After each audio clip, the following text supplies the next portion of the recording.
to the AJ Brown Show, where we talk about all things investing, options trading, and the like. Now here's your host, AJ, whose primary mission in life is to help you become a better investor.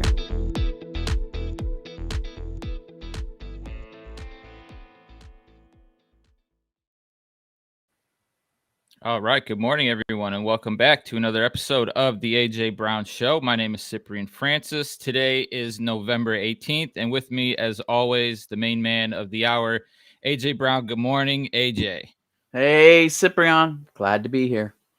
I feel like this was a subtle week this week, right? One of the major headlines that I heard on the news was that the major indexes didn't go up or down by more than 1%, which is kind of unusual lately with everything that's going on. What are you seeing on your end of things? I mean, that's my take as well. I mean, this is the week of the month where we have all the economic reports come in. Now, last week, right at the end of the week, we had the consumer price index. But this week we had producers price index, which is wholesale inflation. That's this guy over here on Tuesday. And then on Wednesday, we had retail sales early in the morning and then industrial production in the afternoon. Then on Thursday, we had housing starts and permits. And today we had existing home sales just under an hour ago. And so, yeah, the scoop is we got all these different reports. They were all kind of, let's take a look at them. I'm going to pull up. They certainly didn't move the market one way or another. No, they absolutely did not, did they? Let's see here. Let's take a look at producers price index. So producers price index made people a little bit happy because the Fed has been trying to slow things down, and obviously things are slowing down. This is with the numbers they expected, 0.5% year over year, 8.3%. Instead, it came in at 8%. When you factor out food and energy, everything's coming down. So that made people kind of happy. Then you fast forward a little bit over to Wednesday. And on Wednesday, we had the retail sales. And then retail sales continues to be strong, right? And this is for October. But you might have noticed, everybody might have noticed that Black Friday sales started after Halloween instead of starting after Thanksgiving. I was confused personally. I went in the stores and I'm like, are you guys like, is this already starting? I know. It's like each season they keep pushing it more and more, and it's working. I mean, take a look at this. I mean, retail sales through the roof. And so in this case, people are spending their money. We talked about this, we're watching people's savings go lower and lower and lower. Well, they're still spending. But then when you look at industrial production, so this is a measurement of how much we're actually manufacturing out there, that's going down, right? We expected it to be up 0.1%. It actually shrunk a little bit. I like to look at this cap utilization number every month. This is how well, how efficient is our process. Since I started investing 25 years ago, I've actually watched this number go up about 10 points thanks to things like automation, robotics, and artificial intelligence. But even that's kind of getting less and less as we sort of slow down in our industrial production. Then you fast forward, and we've all been looking at the housing industry, and we know that there's not enough supply to match the demand for housing out there. And so that's what's keeping prices higher, despite mortgage rates going up, despite kind of the slowdown. What we're seeing here is a little bit, this was revised. So if we look at September, the number was revised up, and we actually see that housing starts, this is actual like the beginnings of construction, is more than expected. And then permits is people who are pulling permits to do new building, and that's even up, right? That was expected to be at 1.516 million. And so that's telling us that, hey, maybe there's going to be a little bit more supply than expected to help the demand come down. At the same time, last but not least, was today. Today we had our existing home sales numbers, and that's been dropping, right? That's been dropping mainly because the Fed has been raising mortgages, interest rates. People are hunkering down, staying where they are. You can see that it's dropped 6%. So new stuff is being built, and it's actually been slower than demand over all the years. So that's keeping prices on the higher side, but we are starting to see a weakness. In fact, it's starting to not be just a little glimpse. It's actually starting to be a big weakness in home sales. But just like you said, the market hasn't done anything really since our closing high last week, November 11th. It's just been kind of going sideways. The after hours, as you can see here, if I zoom in about to 3 months, the after hours investors are gapping up like a wait and see game almost. Yeah, and I mean, all the news that you just went through, there's nothing that says there's nothing there that's saying that we're heading for this gloom that is kind of being, emphasized in the media. And so that's kind of the surface news, but under the surface is something that you like to look at, and that's what the Fed is doing on their balance sheet, right? So like, So yeah. well, I was Well, just and gonna the say you that go. it's like that's the tool, and that's what we're looking forward to. And the data this week isn't giving us any gauges as to what they're going to do. So we look under the surface, and that's this bond buying to give us just a different story. A different story that affects investors directly. You're right. This news was like left, right, up, down, center. It was not like all going in one direction or the other. And so the question on investors' minds is, come the next Fed meeting, which is in the middle of December, about 3 or 4 weeks away, what are they going to do with interest rates? How are they going? Are they going to take a pause? And so the market, which is usually very much forward looking, is also taking a pause now, waiting to see what they're going to do. But we also like to look at that other tool that doesn't get much highlights in mainstream media, which is the Fed bond selling. It used to be Fed bond buying, but it's bond selling. And a lot of people are saying, well, maybe the Fed is going to take a break because they stopped selling bonds a little bit last week. But then we got the report SIP yesterday evening, and that report shows that they just sold $50 billion worth of bonds in just 1 week. So they may have taken a pause the prior week, but in this past week, they more than made up for that pause by selling close to $50 billion. By the end of today, we'll see a huge drop down here. So they continue that selling. We continue to see weakness in some of those more riskier assets, including the tech stocks, right? I'm seeing like ramifications in things like, big tech stocks like Amazon and Microsoft. I mean, I saw headlines in the Investors Business Daily about, is the cloud finally coming to kind of a maturity? Are people going to stop investing in the cloud expansion and stuff? Amazon sent me a letter saying they're shutting down their retail cloud service in the next couple of months. So, what the heck is going on here? It looks like the Fed is having some effect on investors now that bonds, which we haven't been able to make money on for decades, you can now go and buy just a treasury bond and make 4 to 6 to 8%, depending on what type of bond you buy. People are taking their money out of these more riskier investments and putting them into safe investments that are now paying. And it feels like the things that the Fed are wanting to happen in the economy are, right? One of the things that we also talk about is that they want lower employment. And a lot of the other news this week was all these tech layoffs, right? Amazon just laid off 10,000, Meta laid off 11,000. Like that data is going to hit the reports in the next coming weeks, and that might subdue inflation. I feel like that next CPI report that's coming up is going to be very, very critical for moving a lot of the markets.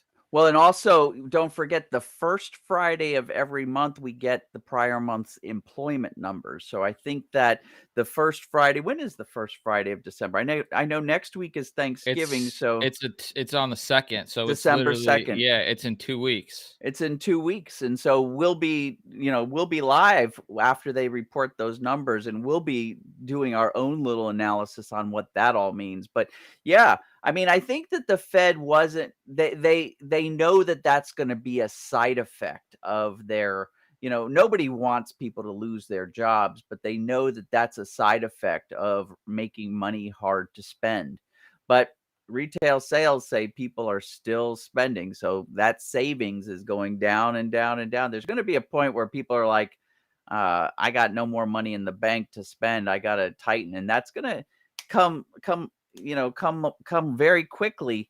And then all these tactics that the Fed has been taking will probably take effect very quickly, and the Fed's going to have to do this pullback. That's my humble opinion. I saw that happen 20 years ago in the dot-com boom and bust. The Fed was raising rates, and then all of a sudden, everything caught up with what the Fed had been doing for a year or so before, and everything came to a halting stop, and the Fed had to pull back very quickly. Alan Greenspan had to do some backtracking. So we'll see if that doesn't just happen again. The Fed better play it very carefully. I'm almost hoping that in December they kind of pull back a little bit on their tactics and just wait and see a little bit. Yeah, one real quick chart to review is the VIX. I'm assuming that it didn't see a lot of action since we're not really moving around this week. No, you're absolutely right. The VIX has been pretty steady, and the VIX is on a pullback, Sip, which means people are feeling a little bit more confident, but then it stopped this past week, and it didn't go up, it didn't go down. It's still well above the average that we look at, which is around, just under 20. And so there's still more than usual concern, as we can see by the amount of options that are being used to hedge. This, by the way, might be a place, and I gave people a few weeks ago a strategy on how to hedge their whole portfolio by using the VIX. This might be some good timing to apply that strategy, and if we want, we can talk about that later. We totally will see if we can cover that. Yeah. That gives us a nice little overview of what's happening in the market now, or this week. And so in the next couple of sections, we're gonna go over a couple picks. We're gonna go ahead and open up the floor to anyone that might have some questions. In the meantime, if anybody's watching or listening for the very first time, and you're not really sure of what we're talking about with the VIX and the S&P and employment reports and bonds, AJ has a lovely workshop that is free to the public, where he's going to break down his strategy, some of these topics that we discuss, and just give you insight into how to generate some income, almost as if it's a paycheck. So I just threw the link to that in the chat. So if you haven't checked it out, head on over there, grab that. There's no cost. We're getting a lot of strong demand for that. We encourage everybody to check it out. What we're going to do now is we're going to take a little bit of a break. We'll come back. We'll talk about some trending topics. We'll go over AJ's pick of the week, and then we'll do our speed round. So in the meantime, if there's any tickers that you guys want to look at, feel free to throw it in the chat, and we'll be right back.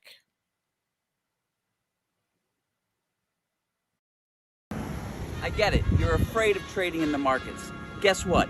I've got your answer. I've got 4 strategies I'm going to give you, along with the tools to make it super easy. I'm going right home, giving you the webinar. I need you to sign up below and meet me in a few minutes.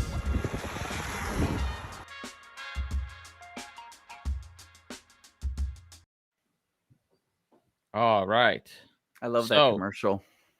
Yeah, that's a classic. It's good to see that you're a proper driver, right?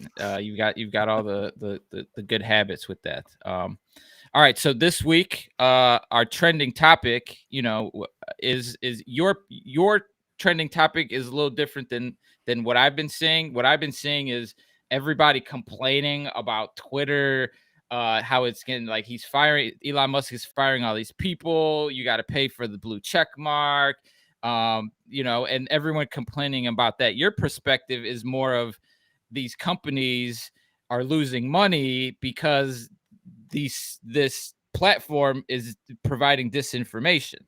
Yeah. I mean, that was some of the biggest news. We had two big companies. One of them was Lockheed Martin Thiokol. This was this is a defense contractor.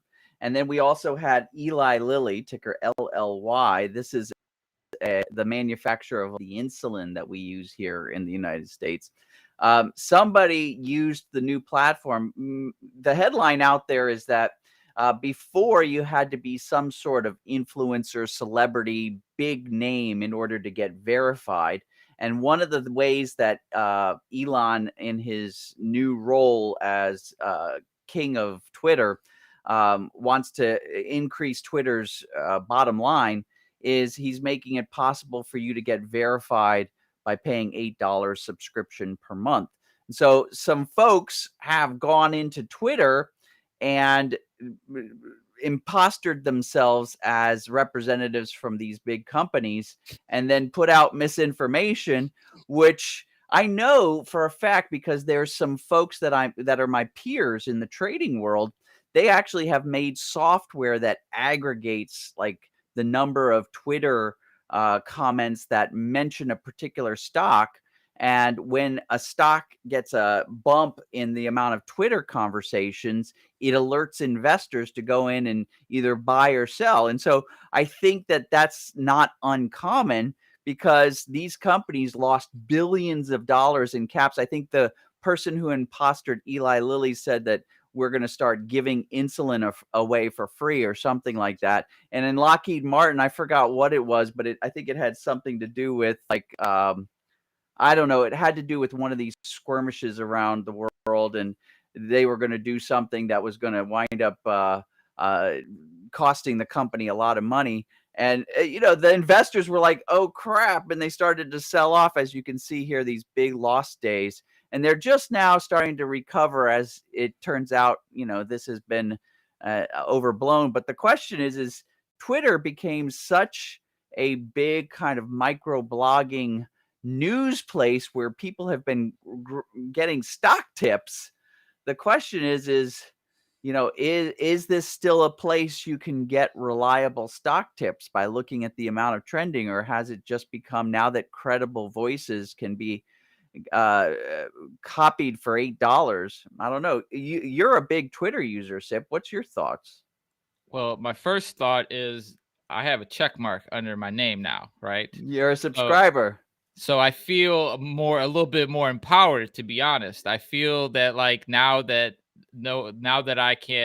when people see my responses, they'll take it serious. So for me as a consumer, I appreciate it, but I imagine that just like any other product or service out there in the world where it's free information flowing throughout the dawn of history, like since they started trading stocks down by the peach tree on Wall Street, people have been doing the same things, like the game has never changed. And so we as consumers and investors, I think, need to learn to vet the information a little better before we make trading decisions. And so the blue checkmark thing, I think, is just a short-term hurdle in that we've always assumed that those people were important because they had to go through the loopholes. But if you've ever learned about what it took to do that, there was like a lot of conspiracy around it. There were backdoor channels. You had to pay somebody like 20 grand, and then they went to the engineering room. So that part was not fair. Now it's more of like, how do we make this even more fair, right? Like you got to like cancel their account. You got to ban them. You got to get rid of the bots. Like, I think that's all in the works. Is it in the works? Because he just fired a whole bunch of people in Twitter, right? He did, but is that always a bad thing? I mean, some of the things that I was saying is that like they had 3,000 employees and like over 80% weren't even doing much. Yeah, that's what I've heard. I have no idea. I wonder if Twitter's on its last legs. What are your thoughts? And also, what did it take besides paying the $8 per month? Did you have to go through any vetting process? Not at all. Oh, okay. Should there Not be a vetting process?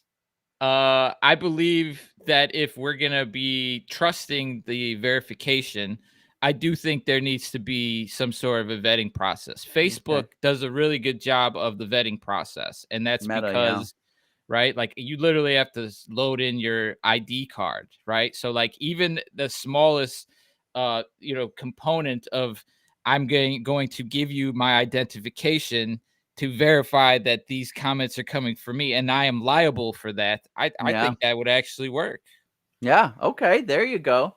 Do you think Twitter's got a life ahead? I even heard Elon saying I might bankrupt this company in the next a year or something like that, or maybe that was just a rumor. Do you think there's a future for the microblogging site?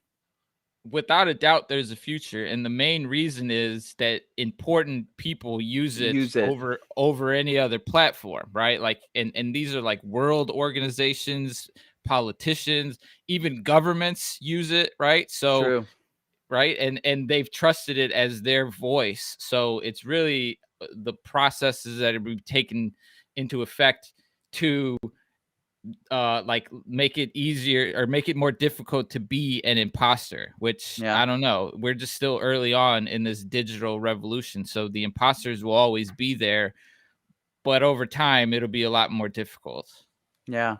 I wonder if I'd have to touch base with my peers who have that software that scans Twitter and see how they're going to, update their software in order to filter out some of the junk.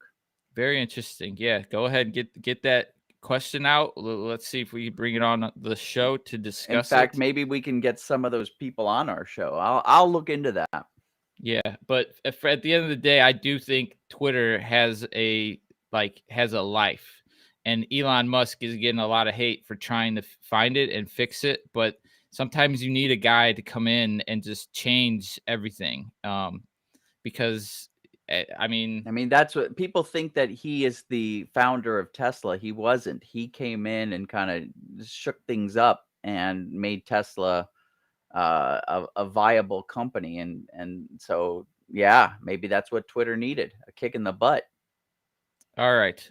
So before we move on to some of our analysis, AJ's pick of the week and our speed round, we want to give everybody an opportunity to join AJ and the Trading Trader community to learn trading one-on-one, right? So we've got the workshop. We threw the link in there in the chat. So if that's something, it's not as hands-on. If you're the type of person that wants to work with AJ or someone of AJ's experience in a one-on-one capacity, asking questions, doing screen shares, going over examples, having an outlet. AJ's got an amazing program, the one-on-one coaching program. I'm going to go ahead and throw the link in the chat. The easiest way to even get started and to learn more about it is to head on over to that link and schedule a call with somebody. This is going to be a highly vetted person that understands the program, that understands trading, that understands investing, and they're going to be there to help answer any of your questions. And so I'm throwing the link into the chat. So if you want to get a little bit more knowledge about the things that we're talking about on the show, some of the analysis that we're doing, this is a great outlet to do that. Yep. All right, AJ, starting with your pick of the week. This is an industry that I don't think we've covered, and we've done some metals, and one of the tickers that we looked at was the silver ETF, SLF. And here, your pick of the week is uranium, ticker symbol URA. What's the story there? So this is an exchange traded fund, and usually I don't spill over into the show some of the stuff that we do in our workshops, that are members only workshop on Thursdays. But this was the ticker. It was actually turned on to me by one of our program participants, one of our coaching clients, actually, Ryan, and he turned me on to this uranium ETF. Now, you guys, just as a background, the nuclear industry is getting all sorts of investments, nuclear fusion, but also this nuclear fission and generation 3, 4, 5 reactors. I mean, Bill Gates is throwing money at it. All these different folks are throwing money at it. China and India are competing with us in it. So there's been all of a sudden this stagnant industry, especially with, trying to decarbonize our grid. Nuclear has gotten a lot of focus along with the renewable resources.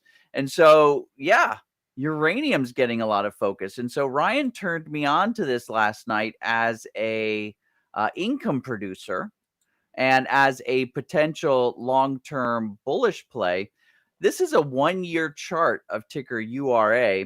And you can see ever since about May, it's been in this beautiful sideways channel, which if you're just trading the ETF on its own, that would frustrate the F out of you. But for us, with our premium selling option strategy that I talk about in that workshop that we do with our one-on-one coaching, this is a dream symbol right now. And yesterday we went ahead and as a group, our program participants, we put together a plan on how to trade this for an income producer, meaning every time the options expire, we'd get a kickback of income. And don't forget, the November options are expiring today. And so a whole bunch of us are getting our income from our November trades, and we're looking at how we're going to be selling our December options. Some of us even do the weekly options, which means they're getting a paycheck every week. A lot of us also just do the monthly. But yeah, so let's take a look at this, because what I wanted to point out is we like to create kind of a differential. When something's sideways channeling, we can kind of turbocharge our premium selling strategy by whenever we're doing buying, we try to buy when the price is low at one side of the channel, reversals wise. And whenever we do selling, we like to get it when the price is high at the reversal on the other side. And we just kind of alternate the trades and create those income, but with that slight difference of about $3 or $4 between when we're buying and selling each time, we can really boost up the returns of our income trades.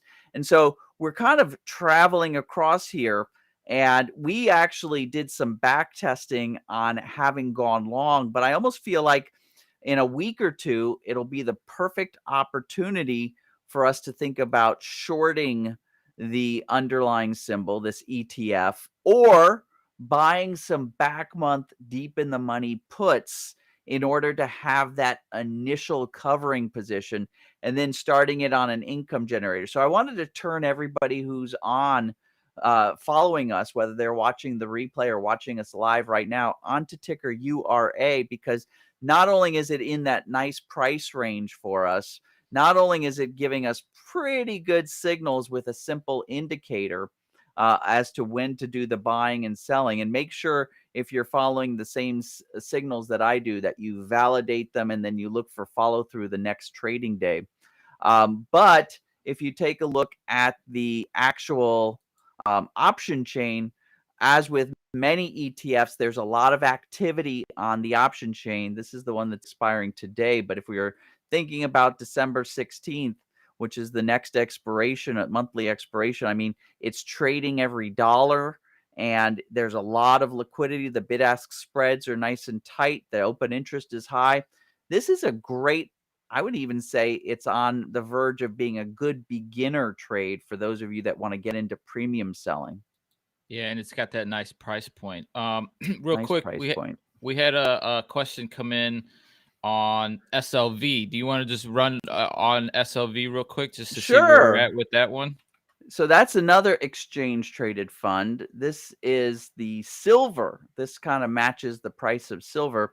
And it also typically goes a little bit sideways. In fact, if we go back and look at, you can see around the same time, maybe a little bit later, around July, it started to go sideways. And look, coming back onto the chart here, we had a signal on, let's see, we had a signal on Wednesday, the evening of Wednesday, that told us that it would be a good time to think about either shorting for our initial position, or if we're in a long position, going ahead and selling that premium and protecting the trade. And so we got that signal. Let's actually look at what happened intraday on Thursday to see if that signal actually followed through on anything. So what we like to do on the actual trading day is make sure we're trading below the previous day close, which is clear because it gapped down, and also below the open range, which is the low of the first 30-minute bar. That's a day trader's trick that I use. And sure enough, yesterday, when we came in the afternoon or in professional hour, it wasn't trading below the open range. And so that would give me a big hint that I wouldn't want to actually place my trade yesterday. And it doesn't look like I want to place my trade today, at least not so far. We'll see what happens in the afternoon and in the professional hour, which is the last hour of trading. But it almost looks like we might want to wait and see if we've got follow through on Monday or Tuesday, or if our signal disappears, telling us that perhaps we need to wait for the next buy point. But I'm still looking for either an opportunity to open an initial position, or if I'm in an initial long position, I could sell some premium or buy some protection on SLV. But my signal hasn't come. I don't like to shoot until I see the whites of their eyes.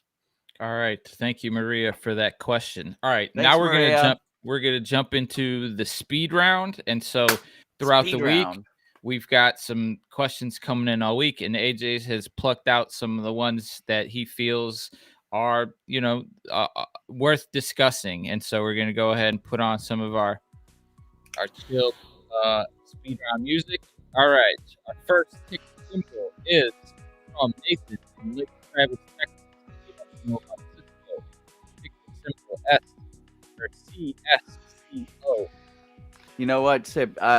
Your voice turned muffled when we put the music on, so I don't know what's going on there, but it sounded like you were underwater. But I know that we're talking about Cisco. This is from Nathaniel from Lake Travis, Texas. Lake Travis, of course, I love that lake. I've done a lot of water skiing in that lake. It's right outside of Austin, Texas, and absolutely beautiful. So, and I think there's a huge Cisco office in Austin. Austin's a great place. One of my favorite parts of Texas. So very cool. So let's take a look at Cisco. I have loved in the past selling premium against Cisco. It's a little bit higher in price. So what I've done in the past is I have done back month options, which are less expensive, incorporate a little bit of leverage into the position instead of doing the actual stock itself. Even though owning the stock is not a bad thing. I mean, Cisco is a very profitable company. You can see here, they give very healthy dividends. So if you wanted to buy some Cisco stock and then sell premium against it, I think that's a great idea too. They also give positive earnings. I mean, this company is a mature tech company that is constantly building out better, the internet better and better. With that said, look, Cisco just did its earnings. Investors are happy about it, but it hasn't blasted above previous levels of resistance by any means. So I almost feel like that this we'll wait and see, because my feelings don't really mean anything. But as soon as kind of the excitement around this most recent earnings goes past, the transient external stochastic shock gets farther and farther in the rearview mirror, we'll probably see that Cisco levels off. And if it gives us a top signal, a top in this channel that probably trades somewhere between about $40 and $47, if it gives us a top, we could consider buying some back month discounted put options, right? And I'd go at least 8 months out. So somewhere past July of 2023, if you're looking for liquidity. Cisco is one of those symbols that has a lot of liquidity. But if you're looking for liquidity, go all the way out to the January 2024 leap.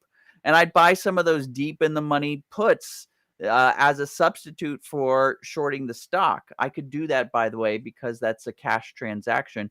I could even do some of that in my retirement account. And then once I own those puts, I wait for Cisco to, find a bottom. And once it finds a bottom, that's when I start the process of generating income. I'll sell the near term at the money put, and I'll protect it with a call, probably with a strike price up here around $47, $46.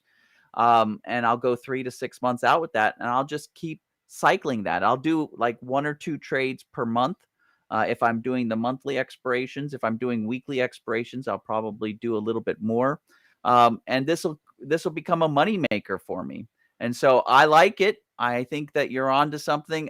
Again, wait for the signal. We have to wait for this earnings kind of excitement to pass and for a top to form. And once we get a good, clear signal that we get a top, let's go for it.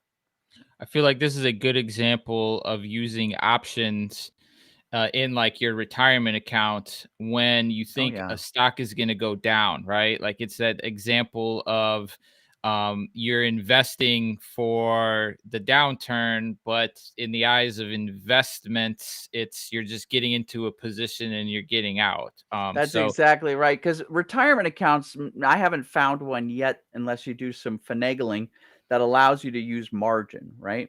So most retirement accounts are going to be cash trades only.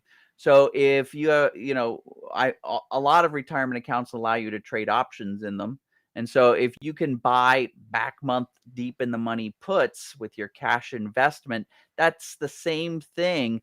Puts, especially back month deep in the money, far out in time puts, will act just like the shorted stock, right? The put goes up in price just like the shorted stock will go up in price. In fact, that they are directly dollar for dollar inverse of each other. So it turns a margin trade into a cash trade, which we can do in our retirement account.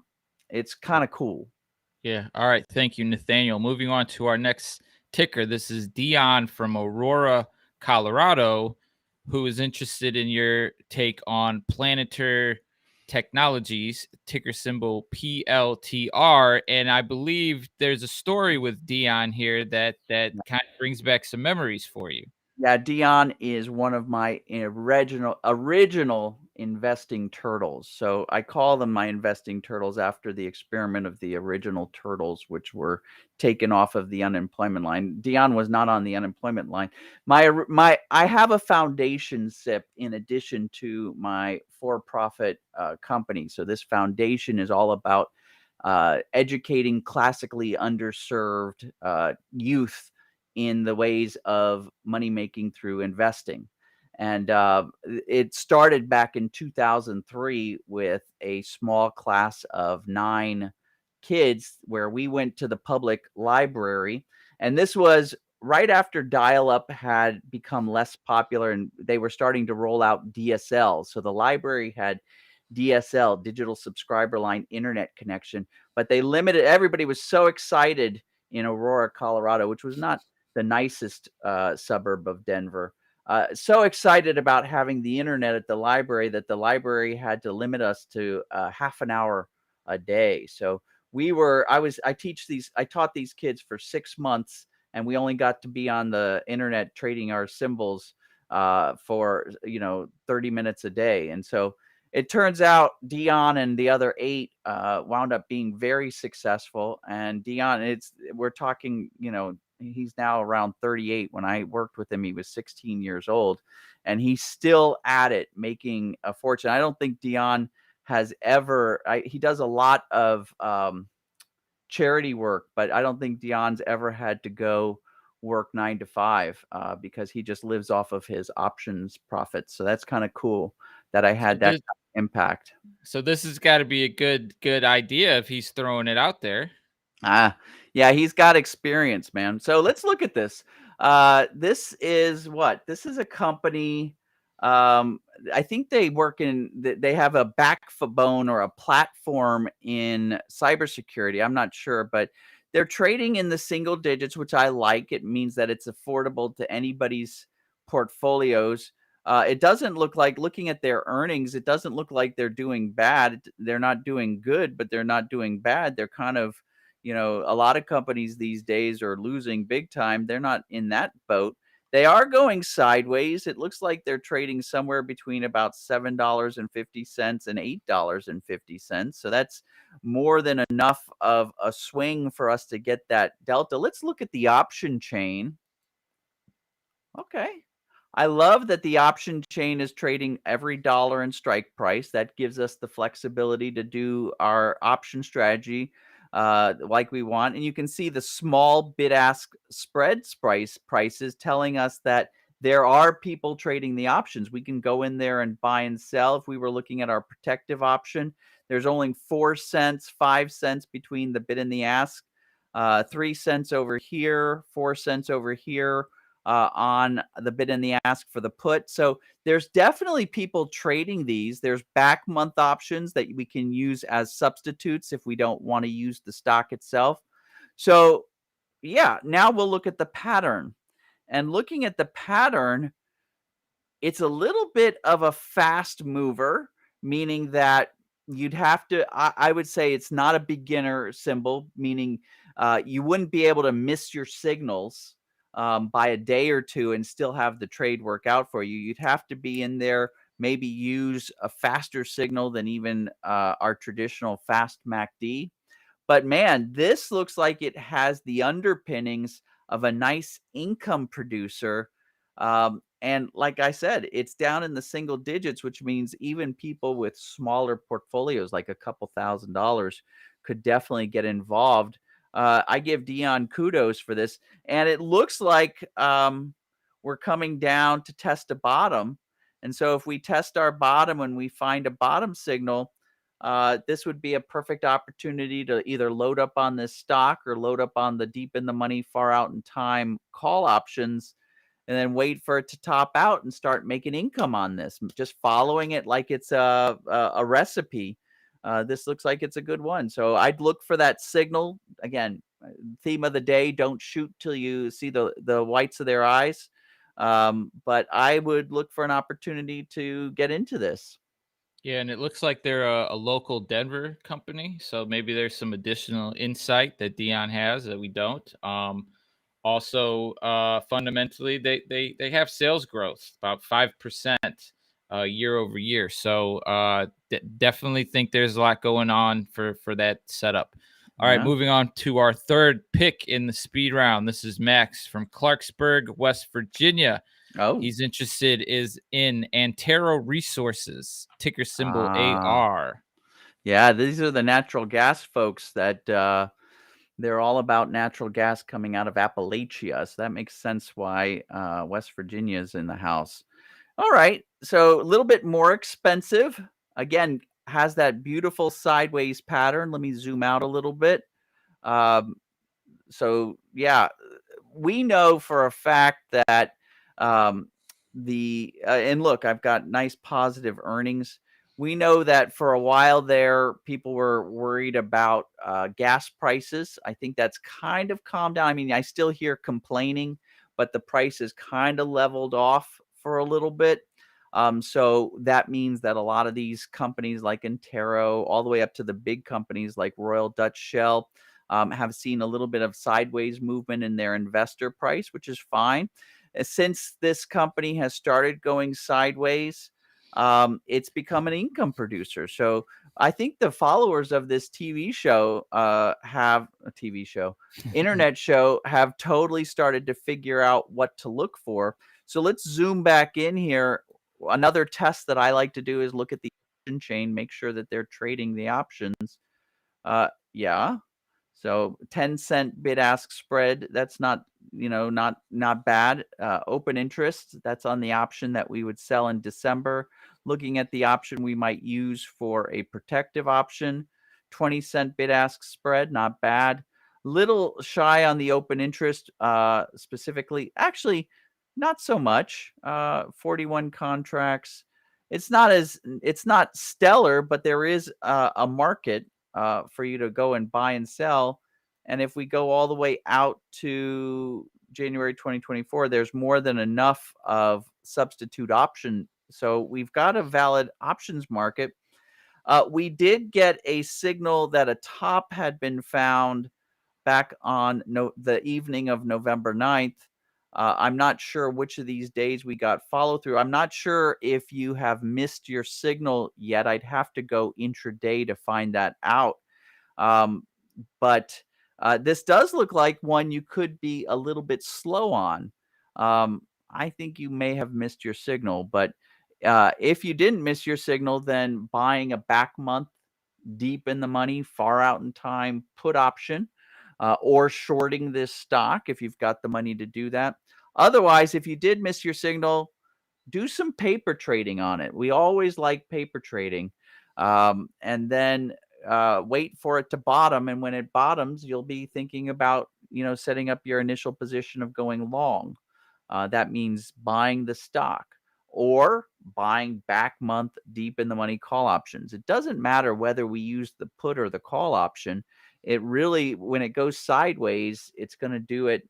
Either one's going to work. It's just about timing. So I like it. All right, thanks, Max. One ticker that came in live that I think is worth checking out is Ford. We've talked about it a few times, and it was kind of like that defensive play because everyone's always going to need cars, and they've been around for a long time. It looks like they're rallying. Yeah. Here's what I would do with Ford. If you don't already own Ford, I think Ford is a fantastic symbol to just have in your portfolio overall. And so if you don't own some Ford, I would use the naked put strategy in order to acquire some Ford. And we've talked about this strategy before. What you do is you pick a price and say, for instance, you're willing to pay $13 a share for Ford stock. So you pick a price, you make sure you have $13 per share in order to buy this thing. Make sure you have the cash available. And then you go and you sell the near-term option. So December 16th is our new near-term option. You go to the put price, and this one's going for about 31 cents, between 30 and 31 cents per share. So you sell that put. And what that sold put obligation is when you sell it is you are obligating yourself to buy Ford stock at $13. And so one of two things is going to happen when December 16 rolls around. Either somebody who bought that option from you, who gave you that 31 cents per share, is going to say, hey, I want you to buy my Ford stock from me for $13. And so you'll do that. And you've already collected 31 cents. So it really is only going to cost you $12.70 when all is said and done. Or they're not. And so December 16 rolls around, the option expires worthless, and you just get to keep the 31 cents, 30 cents per share. And then you'll do it again for January, always saying, hey, I'll be willing to pay this amount for Ford stock. And if you don't want me to buy it from you for $13, then I'll just keep making premiums every month. And so this gives you a certain amount of price certainty. And if you don't get the price that you want to pay, then you get to keep the premium. A lot of people don't understand this strategy, and they'll just go and buy the stock outright, which is just insane to me, because why would I buy a stock at some retail price when I can pick the exact price I want to pay? And if I can't get that price, I'll get the bonus consolation of a nice premium for the month, right? Awesome. So that's what I would do with Ford. I'd accumulate it, and then once I had it, I'd sell premium against it. Yeah, and I think they're rolling out a bunch of new electric cars like every other week, right? Like state of the art stuff. So I like the Ford setup, and it's definitely at a good price. All right, so that is our speed round. Okay, so moving on to our last question, which really isn't a technical question. It's more of a psychological question. And this is one that I think a lot of new traders, a lot of new investors ask themselves. And that's, how do I rescue a trade that goes against me? Yeah, that's a question that I get almost daily. And the answer to that question, not many people are going to like this, but the answer is you have to plan for that in advance. And so we talk about here at Trading Trainer planning our trade and then trading our plan. You plan for the worst case scenario, and you almost, most of us here in our program put in automatic risk stops. So we don't actually have positions that go against us because our automatic risk stops stop us at that risk point. A lot of people are like, hey, I have one gentleman who came to me, and his Amazon stock is like half the price of what he paid for it. And he's like, how can I rescue this? And you don't want to follow bad money with worse money, right? And so trying to add positions to an already crappy trade is just kind of a fool's error. So there's no rescuing it. One other phrase you'll hear me say often, especially those of you that are in, I've been saying this for years, is, we add or we adjust positions, which in the trading world means adding trades or opening or closing trades in an overall position. We do that at times in peace, right? We do that when the trade is kind of going our way. When the trade is going against us, that's what we call a time of war.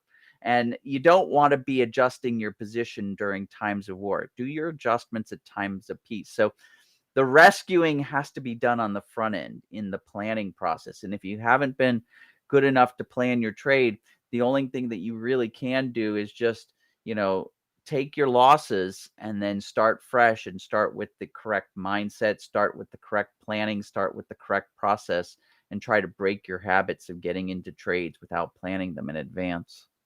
Yeah, I think the answer to the question is they don't go against you. It's just you have a limit that is part of the strategy, and either it hits that or it doesn't. And that's how you can sleep at night, because you're not sitting there wondering what if, because you have a plan. So having that plan. Successful traders totally look at the risk of every single thing that they do. They don't put their eyes on the amount of reward they get until they've closed the position and they're counting their money at the end. But when they're placing the trade, it's all about managing risk. And so I always know when somebody's not a successful trader because they come up and asking me questions about that are answered by, well, did you manage your risk? Yeah, and options are a great way to learn this habit, because they have that those defined time limits, they have the defined levels, and so strikes. Options certainly help. So preach. Hopefully that answers some of your questions, guys. Today is options expiration, right, AJ? Yeah. So November options are expiring at the end of the day. They'll be settled tomorrow morning. So all those premiums are going to be hitting the bank accounts, which is good. It keeps our members happy. It keeps our investors happy. It's true. Heading into the weekend, heading into next week, is there anything we should be keeping an eye on? The key for me is just, a lot of stall. A lot of wait and see, which actually I'll be watching the VIX and putting that, hedging. Maybe we'll talk about it next week about how to hedge your portfolio with a VIX trade. Yeah, I think that's a great topic. We had a question come up that was similar to that. So I think we should definitely bring that up next week. Okay, everyone watching, listening, we appreciate your time. If you've enjoyed the broadcast, hit that like, hit that follow, hit that subscribe button. Show us some love. Let us know that we're, doing a decent job of helping you guys make money at home, improve your investments, diversify a little bit. That's kind of the name of the game. Mm-hmm. If you need additional help, we've got the one-on-one program. The link is in the chat. We've got the daily workshop. Go ahead, sign up, see what all the chatter is about with specific examples and whatnot. Otherwise, AJ, thank you for your time. Everybody, thank you for tuning in. Any final words? Nah. All right. With that, folks, we'll catch you guys next week. Adios. Adios, everybody. Take care. Thank you for tuning into the AJ Brown Show. If you're interested in learning more about AJ and his investing techniques, head on over to tradingtrainer.com and create your free account today. And if you're not already a subscriber to the show, hit that subscribe button and we'll get you fresh content daily.